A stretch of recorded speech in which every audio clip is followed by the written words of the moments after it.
Hello, everybody, and welcome again to the Press Box, a weekly presentation of the Dispatch and the Rock Island Argus, where we get together and huddle up and talk about the issues of the day. Sponsored by Zeglin's TV and Appliance, and we certainly appreciate them. Week 8 of the football season upon us. Steve Tappa here, my cohort, Anthony Sandoval, our Geneseo beat writer, and pulled out of retirement today, Opus, to provide our third voice here in the Press Box. Anthony, I think we should start off with the game that you saw, probably the game of the week, maybe the game of the season at this point.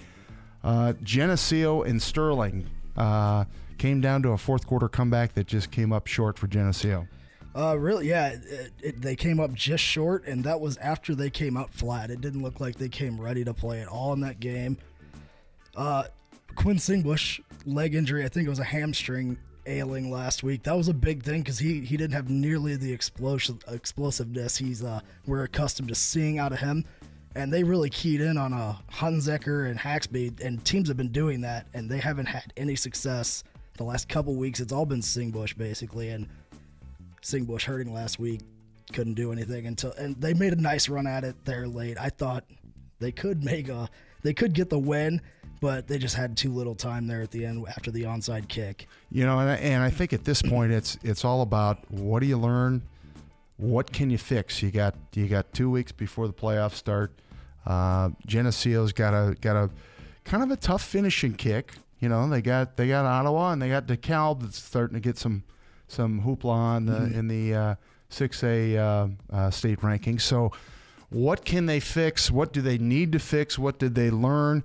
You know, Geneseo and Sterling are both going to end up in the playoffs, maybe both in the 5A playoffs. Projections this week have Geneseo moving from 4A to 5A. So, you know, that could be a rematch. What did they learn moving forward, I guess? What they learned is they can't hang with them. The key is health. They have to be healthy against them. They can't have an injured Singbush, for one. He's a big part of that offense, and we learned how much of a role he plays in that offense this week. He only rushed for, I think, 30, 40 yards. Yeah, he's their difference maker. Yeah, that's he's the their difference explosion maker for sure. Yeah. And, I mean, they just can't come out flat against a team like Sterling. They could have easily beat them 28-14. Defensively, I thought they played really well. Yeah. The numbers showed that, you know, I mean, they gave it 2 touchdowns, but really, you know, really held down Sterling Thornton, held down the Golden Warrior offense. So that's a good sign heading forward. And Will Daniels on the touchdown pass that Sterling Thornton had to Jordan Asbury, he just got tangled up and Asbury got away from him.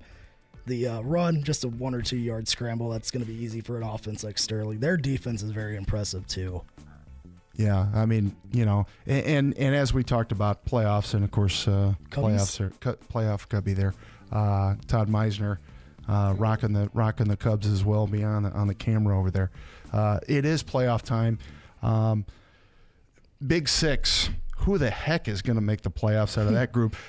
Who's going to win the title? There's a chance of a 5-way title in a 6-team conference. Everybody could finish 3-2 except for UNT. Unbelievable. I was looking at the standings this morning, and I looked at the matchups. The matchups, and you're going, I'm like, wow, this could be a 5-way tie.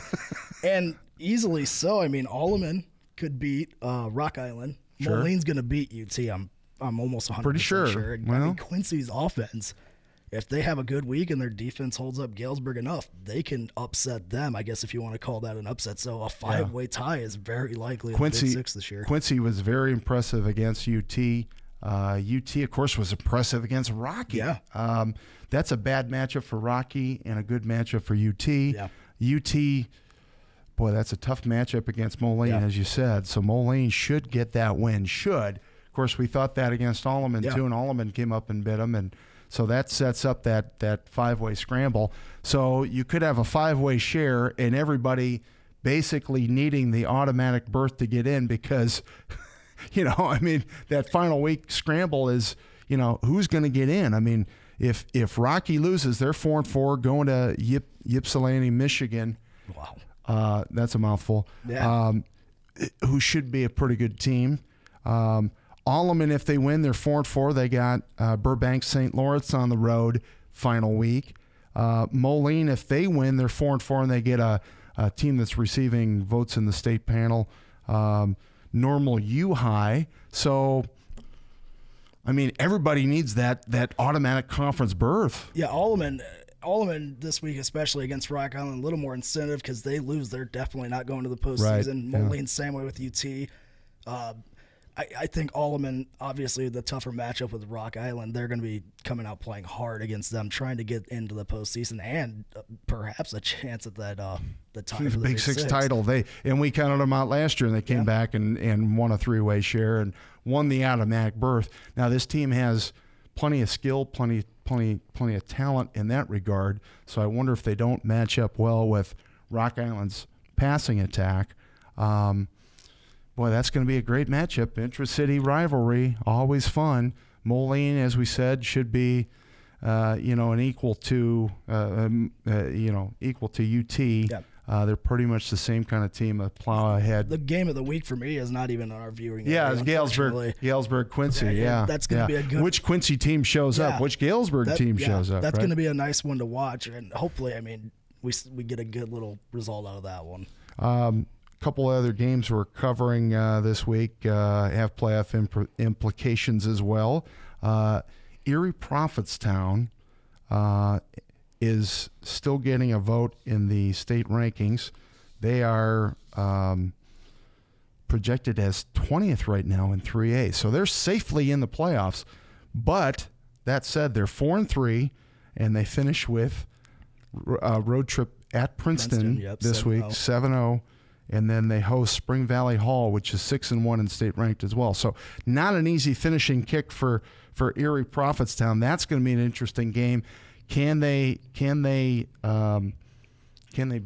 bust up that Princeton's defense has been playing phenomenal football from afar, and so the question is whether Erie Prophetstown, if Dylan Binion can be healthy enough, can they do something offensively against that team? It's going to be tough to tell. I mean, they've had such a up and down season, I guess you could say.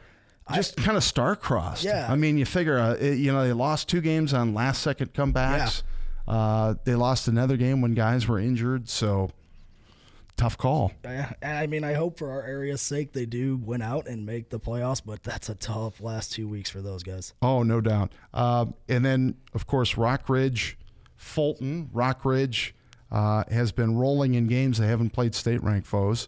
Losses to Orion, Spring Valley Hall, Sterling Newman. They're 4-3. They're 32 in the 2A projected field right now. So they can continue to move up if they handle Fulton, who's been a star-crossed kind of team. 3-4. Fulton fighting for its playoff life this week. And then Kewanee, another team that's been snake bit, 2-5, probably could be 5-2 if they had a couple breaks. Rock Ridge is in the battle with Orion and the Three Rivers. Yeah, for the Three Rivers title. Yeah. And Orion's lost last week. That's a killer. I know. That was a real head-scratcher. Orion lost. Yeah. And Geneseo lost. Yeah. Now, Geneseo Sterling, you could see that game going either way. Definitely. But Orion, at a team with 1 win out of the playoffs. And Orion's just been so good all year. I looked at that Saturday real surprised. and I was just shocked. I couldn't. And believe they put up yards. They just didn't score. Yeah, and it was a head scratcher, like you said. And I mean, now Rock Ridge has a shot at the conference title, and they have a share of it anyway. Yeah. So that'll be interesting to see.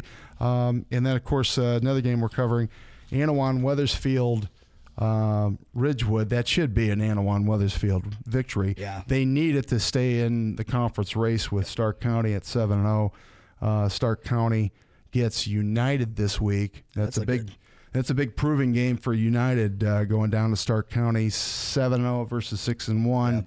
United has a chance to maybe force a 3-way type of race there in the LTC. And Anawan Weathersfield just been so hot since about the start of the season or after their first loss. Yeah, I mean they've destroyed everybody except for Stark County. They were up 14-0 in that game, lost 21-14. So and in this week's.